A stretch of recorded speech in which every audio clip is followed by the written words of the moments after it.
Hello, तर आज मस्त आपण पुरणपोळी बनवणार आहोत। तर एक वाटी मी चना डाळ घेतली, त्याचबरोबर एक वाटी गूळ घेतला आणि स्वच्छ धुवून आता त्यात पाणी आणि हळद टाकूया। तर 1-1.5 ग्लास मी पाणी टाकलं आणि त्याचबरोबर आपल्याला 7-8 शिट्ट्या होऊ द्यायच्या आहेत छान। तर आता आपल्याला कणिक मळून घ्यायची आहे। तर इथे मी मीठ आणि गव्हाचं पीठ घेतलेलं आहे आणि पाण्याने आपल्याला गोळा मळून घ्यायचा आहे छान। तर ह्याला छान मळावं लागतं। थोडा वेळ मी ठेवलं होतं आणि त्याच्यानंतर आपल्याला परत पाण्याचा हात घेऊन परत मळायचं आहे। तर बघा आपली डाळ पण इथे शिजलेली आहे। तर मिक्सरमध्ये आपण बारीक करून घेऊया। तर इथे 1 वाटी गूळ मी टाकलेला आहे कढईमध्ये आणि तो विरघळल्यानंतर आपल्याला ते सारण आपल्याला पुरणाचं टाकायचं आहे। तर त्याचबरोबर बघा असं स्लो फ्लेमवर आपल्याला थोडा वेळ ठेवल्यानंतर असं घट्ट येतं ते सारण। त्याचबरोबर मी त्यात इलायचीची पावडर टाकलेली आहे आणि मिक्स करून घेतलेलं आहे। तर आपल्याला एक गोळा घ्यायचा आहे, त्यामध्ये सारण भरायचं आहे आणि चपातीसारखं थोडंसं हळूहळू आपल्याला लाटायचं आहे।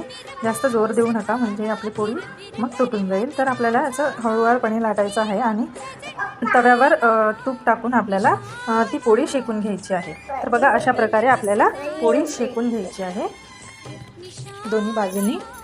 तर तयार आहे आपली पुरणपोळी। तर व्हिडिओ बघितल्याबद्दल खूप खूप धन्यवाद। थँक्यू।